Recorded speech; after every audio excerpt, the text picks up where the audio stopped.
continuer mon voyage, je veux dire, en Asie, en Chine, j'avais à cœur depuis très longtemps de passer par le Népal.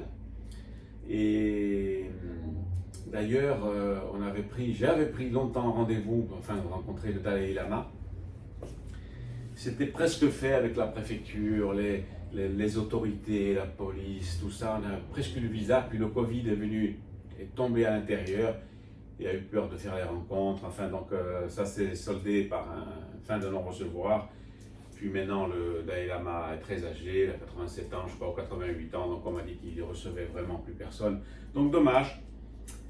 Donc toujours un petit proverbe. Donc un voyage de 1000 lieues, comme je fais, et plus de 1000 lieues, commence toujours par le premier pas. C'est le plus dur, je dis toujours aux gens, hein, dans un marathon, le plus dur, c'est le premier pas. C'est les premiers mètres. Donc voilà, le Népal, il n'était pas trop forcément en programme, mais comme je vous ai dit, depuis très longtemps, j'avais envie de faire un grand trek énorme, donc visiter tous les temples bouddhistes, tous ces lieux sacrés, ces chemins du sacré, mais au travers, encore une fois, d'un fil rouge. Et là, un beau fil rouge, ça a été le trek qui nous mène au camp de base de l'Everest.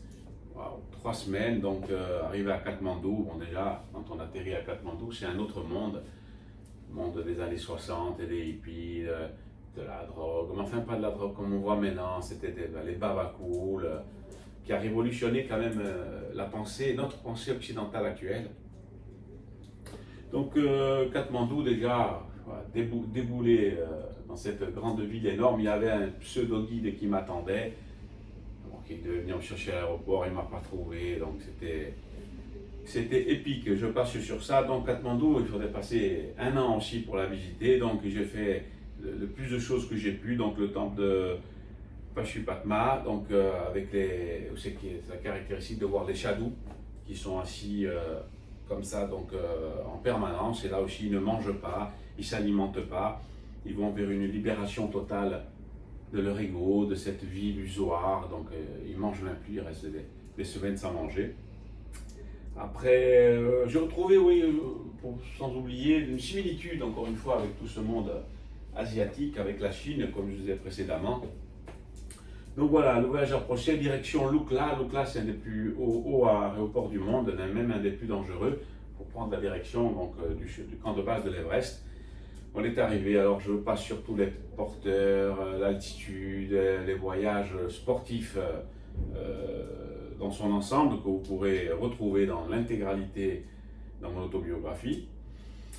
Donc c'était vraiment bien, parce qu'on est émergé en pleine nature, on n'est pas pollué par la ville, par le monde d'aujourd'hui. Donc voilà, donc on rencontre tout le long du parcours des temples, ces fameux moulins de prière, que l'on doit passer vers la gauche, pardon, je le fais comme ça, et pas par la droite, en même temps on les fait tourner. Si vous le passez, j'ai eu le malheur de passer de l'autre côté, mon guide Tilak a crié, il a fait 3 prières pour annuler ce passage, il ne faut plus faire ça, etc. Donc voilà, on a rencontré cette... c'est encore une fois un chemin vers le camp de base, mais encore une fois un chemin vers moi. Juste une petite anecdote, il ne faut pas oublier que l'Everest a été conquis par Edmund Hillary avec son Sherpa, Tilak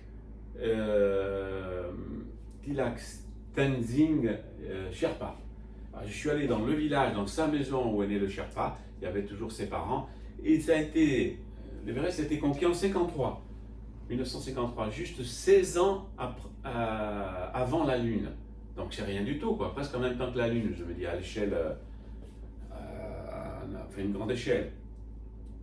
Donc voilà, j'ai pu aussi, lors de cette ascension, qui était quand même une ascension compliquée, je me suis retrouvé dans le plus haut temple bouddhiste du monde, à 5000 mètres. Bon, alors là, avec les problèmes de l'altitude, les problèmes de fatigue, je me suis retrouvé à moitié à poil, pieds nus, le guide est venu me chercher. Enfin, j'ai fait deux cérémonies, j'ai dû dormir avec eux, donc ça a été épique. Je vous présente tout ça plus en détail. Donc après, je ne peux pas passer mais rapidement sans dire que c'est vraiment là qu'il s'est passé quelque chose. que j'ai eu une étincelle, c'est dans ces altitudes à plus de 6000 mètres où je devais mourir. Je devais y passer puisque je voulais grimper au sommet après. Donc voilà, j'ai perdu mes oreilles, comme c'est un claquement de doigts. J'ai 80% de l'audition, je dois avoir fait, d'après, on l'a su 2 ans après, un petit AVC du cortex auditif, et c'est là que j'ai fait ma rencontre avec Jésus, une sorte de rencontre avec une divinité, Jésus, donc qui a pas voulu de moi, qui m'a rendu un peu handicapé, mais qui n'a pas voulu de moi, qui m'a laissé vivre encore pour que je puisse peut-être présenter et faire ce tour du monde, et puis faire un peu de présenter ça aux autres pour avoir la faiblesse de croire que je peux partager mes conclusions que je dis dans une autre vidéo. Donc voilà, après retour à Katmandou, encore d'autres temples, le temple de la terre, le temple, je note sur mon carnet de notes, Shweim Dablam, donc classé par l'UNESCO. C'est vraiment tous des beaux bâtiments énormes qui ont été épargnés par les nombreux tremblements de terre. Donc voilà, tout ça, c'est un voyage pour arriver dans son joyau brut, encore une fois, qui est à l'intérieur et que l'on doit sortir couche après couche pour essayer pour le faire briller le plus possible.